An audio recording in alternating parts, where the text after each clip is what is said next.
Núcleos grises de la base de los hemisferios cerebrales. Los núcleos grises son un conjunto de estructuras nucleares profundas, reciben aferencias desde la corteza cerebral, las procesan y las retornan a la corteza cerebral a través del tálamo. Sus estructuras son cuerpo estriado, claustro y núcleo amigdalino. El cuerpo estriado constituye un centro importante del sistema motor extrapiramidal. Recibe impulsos aferentes del tálamo, de centros hipotalámicos y de la sustancia negra. Recibe también numerosas fibras directamente de la corteza cerebral provenientes de todos los lóbulos del cerebro. Este núcleo está dividido en dos partes, una superior y medial, el núcleo caudado, y la otra inferior y lateral, el núcleo lenticular. El núcleo caudado se sitúa en el piso del ventrículo lateral dorso-lateral al tálamo. Este núcleo tiene tres porciones: cabeza, cuerpo y cola. El cuerpo continúa inferiormente lateral al tálamo y se adelgaza poco a poco para formar la cola, la que se dirige al lóbulo temporal para terminar cerca de la amígdala. El núcleo caudado juega un papel clave en el orden serial de los movimientos y del comportamiento. Las señales de entrada dopaminérgicas desde la sustancia negra del mesencéfalo se correlaciona con la activación del aprendizaje de la corteza prefrontal dorsolateral izquierda y el área del cíngulo anterior. El núcleo lenticular presenta dos porciones, el globo pálido y el putamen. El putamen se localiza detrás del brazo anterior de la cápsula interna y medial a la cápsula externa. Por otro lado, el globo pálido se localiza medial al putamen. Consiste en un segmento lateral y otro medial, separados por una franja de fibras. El segmento medial es un importante núcleo de salida de los ganglios basales. El putamen y el globo pálido se encuentran adyacentes uno al otro. El claustro, o también conocido como antemuro, es una fina lámina de sustancia gris que se sitúa entre el lateral de la ínsula y el núcleo lenticular o putamen. Por fuera del claustro está la sustancia blanca subcortical de la ínsula. El claustro está conectado principalmente mediante fibras de paso con la corteza de la ínsula y se desconoce cuál es su función. El cuerpo amigdalino se encuentra situado en la porción anterior del lóbulo temporal y entra en la composición del sistema límbico. La función que cumple por medio de sus conexiones puede influir en la respuesta del organismo a los cambios ambientales. La sustancia negra está localizada en el mesencéfalo.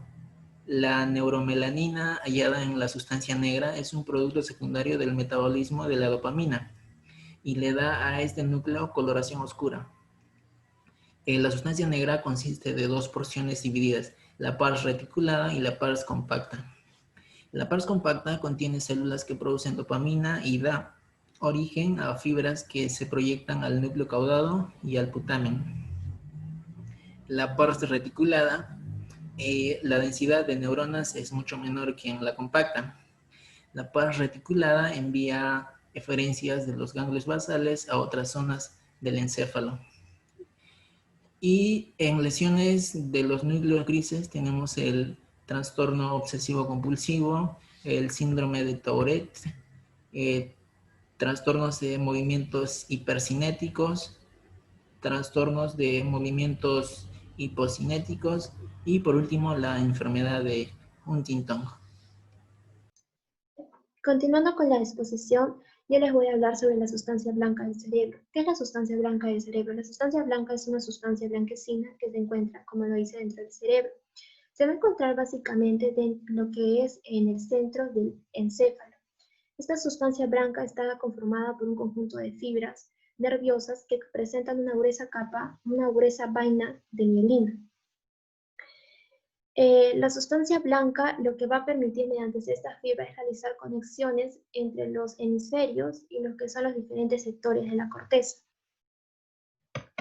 Tenemos, como les dije, que dentro de la sustancia blanca encontramos fibras. En sí encontramos tres tipos de fibras, los que son las fibras comisulares, comisurales, las fibras de asociación y las fibras de proyección. Las fibras de proyección lo que van a implicar va a ser una interconexión entre el cerebro y la médula, y las fibras comisurales van a permitir la interconexión entre un hemisferio y el otro, y las fibras de asociación va a permitir una interconexión, pero dentro del mismo hemisferio. Luego tenemos, como les había mencionado, los tres tipos de fibras que vamos a encontrar dentro de la sustancia blanca. Las fibras de asociación, que es esta de acá, que va a permitir una interconexión entre un mismo hemisferio, dentro de un mismo hemisferio. Las fibras comisurales, que permiten una interconexión, pero entre dos hemisferios, ¿no? Entre el derecho y el izquierdo. Y luego encontramos la fibra de proyección, que viene a ser la interconexión entre la corteza con lo que es la médula espinal. Empecemos hablando de las fibras comisurales. Las fibras comisurales, como lo dije, es una interconexión entre un hemisferio y otro. Este también se va a dividir a la vez en dos. Se va a dividir en fibras diencefálicas y en fibras telencefálicas. Dentro de las fibras telencefálicas encontramos tres: el cuerpo calloso, el fornis y lo que es la comisura blanca anterior. Y dentro de las fibras diencefálicas encontramos lo que es la comisura blanca posterior y las fibras comisurales avenulares. Como podemos ver en la imagen, estas vienen a ser las fibras telencefálicas: el cuerpo calloso, el fornis, y encontramos lo que es la comisura blanca anterior. Y dentro de las fibras diencefálicas, la comisura posterior, que es esta de acá, y la comisura avenular, que viene a ser esta de acá. Luego, empecemos hablando de cada una de ellas. Empecemos hablando primero por las fibras telencefálicas. Dentro de las fibras telencefálicas encontramos lo que es el cuerpo calloso. El cuerpo calloso es una sustancia blanca que une a ambos hemisferios. Esta está constituida por fibras comisurales y fibras transversales que parten de una zona determinada de un hemisferio, para terminar en la simetría del opuesto, o sea, del contrario. Dentro del fornis, lo que también es conocido como la bóveda de los cuatro pilares. ¿Por qué? Porque el fornis está constituido por dos fibras comisurales y dos fibras asociativas. Por eso es que le conocen como la bóveda de los cuatro pilares. El fornis tiene, como dije, dos fibras comisurales, las cuales se van a encargar de comunicar a ambas circunvalaciones hipocámpicas. Y la comisura blanca anterior es un punto blanquecino, que se encuentra en la lámina terminal supraóptica y en el pilar anterior del fornis. Esta se va a encargar básicamente de poder conectar a ambos bulbos olfatorios. Luego encontramos las fibras diencefálicas. Las fibras diencefálicas están constituidas por dos, como le había mencionado, por las fibras comisurales avenulares y por la comisura blanca a posterior. Empecemos hablando por la comisura blanca. La comisura blanca se encuentra en la parte más alta del acueducto de Silvio y se va a encargar de poder comunicar a ambos lóbulos temporales. Y las fibras comisurales avenulares se encargan de comunicar también a ambos núcleos avenulares, pero estos se van a encontrar dentro de lo que es el diencéfalo. Luego encontramos a las fibras de proyección. Las fibras de proyección son aquellas que conducen impulsos. Como podemos ver acá en las imágenes, estas franjas rojas vendrían a ser los impulsos, que se pueden dar en una o dos direcciones, por lo cual por eso es que se dividen en aferentes y eferentes. Dentro de las fibras de proyección encontramos primero lo que es la corona radiada. La corona radiada básicamente va a corresponder a fibras descendentes. Les había mencionado que son con fibras ascendentes y descendentes, pero estas que les he mencionado corresponden a fibras descendentes. Descendentes dentro de la corteza. Se van a encontrar sobre el nivel de los ganglios basales y los ventrículos. Los siguientes aspectos mi compañera va a continuar explicándolos.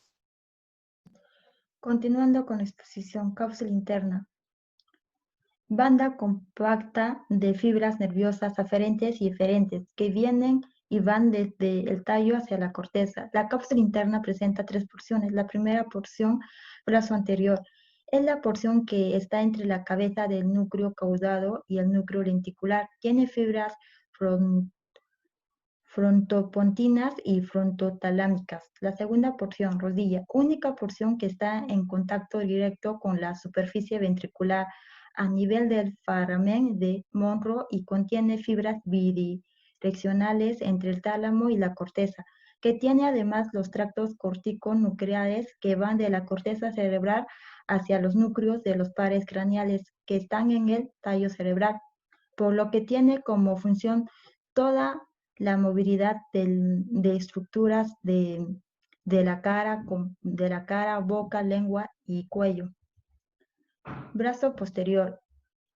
Está entre tálamo y el núcleo lenticular, además de fibras bidireccionales, tálamo corticales y corticotalámicas. Tiene el tracto corticoespinal, que va de corteza hacia médula espinal, por lo que mueve brazos y piernas. Radiaciones ópticas. Fibras nerviosas que se encuentran en la rama posterior de la cápsula interna irradian hacia el surco carcarino. Fibras de asociación. Comunican neuronas de una parte de la corteza de un hemisferio con las otras partes del mismo hemisferio y se clasifican en grupos cortos y largos. Fibras de asociación cortas. Se encuentran por debajo de la corteza y conectan circunvoluciones adyacentes. Fibras de asociación largas. Están reunidas en haces que tienen nombres y que pueden disecarse en un encéfalo endurecido con formol. El vesículo uniforme conecta la primera área motora del habla y las circunvoluciones sobre la superficie inferior del lóbulo frontal con la corteza del lóbulo temporal. El cíngulo es un largo fascículo curvo ubicado dentro de la sustancia blanca de la circunvolución del cíngulo. Conecta los lóbulos frontal y parietal con parahipocampo y otras funciones adyacentes de la corteza temporal. Fascículo longitudinal superior. Conecta parte anterior del lóbulo frontal con lóbulos occipital y temporal. Fascículo longitudinal inferior. Se dirige desde el lóbulo occipital pasando por fuera de la radiación óptica y se distribuye hacia el lóbulo temporal. Fascículo fronto-occipital. Conecta el lóbulo frontal con el lóbulo occipital y temporal. Soy la alumna Paola Vivirildo Ramos y hablaré sobre el riñencéfalo. Al riñencéfalo se le conoce como la parte del cerebro relacionada con el olfato e incluida dentro del sistema límbico, o también conocido como cerebro emocional. En el riñencéfalo, al ser interconectado con el hipotálamo, nos ayuda a concentrar toda la información que proviene del exterior y que traduciéndolo en procesos a través de los cuales percibimos, aprendemos, actuamos y recordamos. Podemos localizarlo en la parte inferior lateral del encéfalo. Justamente entre los ojos, por encima, está situado lo que es el lóbulo frontal. Olfatorias, riñencéfalo o cerebro olfatorio.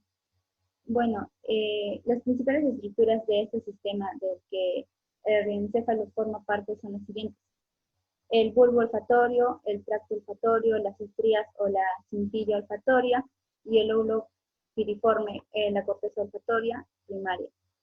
En los bulbos olfatorios se continúan por la cintilla olfatoria que termina en el trígono olfatorio, donde se llega a dividir entre las estrías olfatoria medial fibras que terminan en la área olfatoria medial, que se encuentra aquí en la imagen, y las estrías olfatorias lateral que termina en la área olfatoria lateral del cerebro. En los receptores olfatorios, las células olfatorias son neuronas bipolares modificadas. Las dendritas se extienden a la superficie del epitelio que van a penetrar en la película de secreción que absorbe las partículas odoríferas que llegan con la inspiración. Bueno, en el otro polo de esta neurona sensorial nace lo que es un fino axón, que se llama amielínico, que llevará más que todo la información olfatoria hacia el bulbo olfatorio, que estas neuronas son consideradas como neuronas de primer orden. En el nervio olfatorio están los axones amielínicos, que varían en células bipolares convergentes para formar lo que son los nervios olfatorios, los cuales atraviesan los genes de la lámina cribosa del etmoides para establecer lo que es la sinapsis con las neuronas del bulbo olfatorio, que también se componen de células más provenientes dadas por las células mitrales. Las dendritas de estas neuronas terminan en configuración de sinapsis en la zona cortical llamada glomérulos. Los axones de las neuronas mitrales penetran en la zona medular y continúan hacia la área olfativa, ¿no?, del cerebro a través de los tractos olfatorios del cerebro. En lo que es áreas olfatorias medial y central, está situada en la cara medial del lóbulo frontal. Se considera como un centro olfatorio de segundo orden. En cambio, en el área olfatoria lateral, se recibe áreas del bulbo olfatorio a través de las vías olfatorias laterales, que si bien es integrada por las siguientes estructuras, como la área piriforme, el hipocampo y el cuerpo amigdalino. Bueno, en las funciones, nuestro riencéfalo convierte a las señales clínicas en percepción e impulsos eléctricos que viajarán por nuestro cerebro para poder cumplir las siguientes funciones virales, como la supervivencia, detección de sustancias nocivas, la colaboración con el sentido del gusto en la percepción de los sabores de los alimentos, los refuerzos de la memoria, la creación de una presentación del olor, la definición de una pareja para el apareamiento, etc. Y bueno, este sistema, además de participar en lo que es la olfacción, participa en los procesos de la memoria, la vida emocional, el control de la vida vegetativa o visceral. Gracias.